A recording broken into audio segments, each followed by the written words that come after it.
ನೀವು ನಮ್ಗೆ ಇಲ್ಲಿ ನಿಮ್ಮೂರವ್ರು ಇಷ್ಟೊಂದು ಜನ ಇದ್ದಾರೆ, ಎಲ್ಲ ನೋಡ್ತಾ ಇದ್ದಾರೆ, ನೀವ್ ಯಾಕೆ ಬಂದು ನಮಗೆ ಜ್ಯೂಸ್ ಕೊಡಿಸ್ತಾ ಇದ್ದೀರಾ? ಸರ್, ನಮ್ಗೆ KRS ಪಕ್ಷ ಅಂತಂದ್ರೆ ನಮ್ಗೆ ಇನ್ನೊಂದು ಲಂಚ ಮುಕ್ತ ಅಂತ ಹೇಳ್ಬಿಟ್ಟು ಹೋರಾಡ್ತಿದಾರಲ್ಲ, ಹಂಗಾಗಿ ನಮಗೋಸ್ಕರ ನಮ್ಗೆ ಇಷ್ಟ. ನಾವು ಲಾರಿ ಡ್ರೈವರು. ನಾವು ಡ್ರೈವರು ಆದ್ರೂ ಪೊಲೀಸರು 100 ರೂಪಾಯಿ 50 ರೂಪಾಯಿ ಕಿತ್ಕೊಂತಿದ್ದಾರೆ. ಅದಕ್ಕೆಲ್ಲನೂ ನಿಮ್ಮ ಕಡೆಯಿಂದ ನಮ್ಗೆ ಹೆಲ್ಪ್ ಆಗ್ತಿದೆ. ಅಲ್ಲ, ನಿಮ್ಮ ಕಡೆಯಿಂದ ನಮ್ಗೆ ಹೆಲ್ಪ್ ಆಗ್ತಿದೆ. ಹಂಗಾಗ್ಬಿಟ್ಟು ನಮಗೆ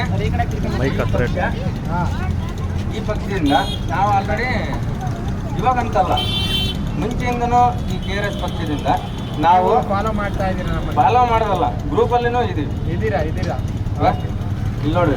ನಾನು ಯಾಕೆ ಇದನ್ನ ಕೇಳ್ತಾ ಇದ್ದೀನಿ ಅಂದ್ರೆ, ಈಗ ನಿಮ್ಮೂರಲ್ಲಿ ಬಹಳ ಜನ ಇದ್ದಾರೆ, ನೀವು ನಮ್ಮ ಪಕ್ಷವನ್ನ ನೋಡಿ ನಮಗೆ ಬಂದು ಜ್ಯೂಸ್ ಕೊಡ್ತಿದ್ದೀರಾ, ಅವ್ರಿಗೂ ಗೊತ್ತಾಗ್ಲಿ ಅಂತ ಕೇಳ್ತಾರೆ.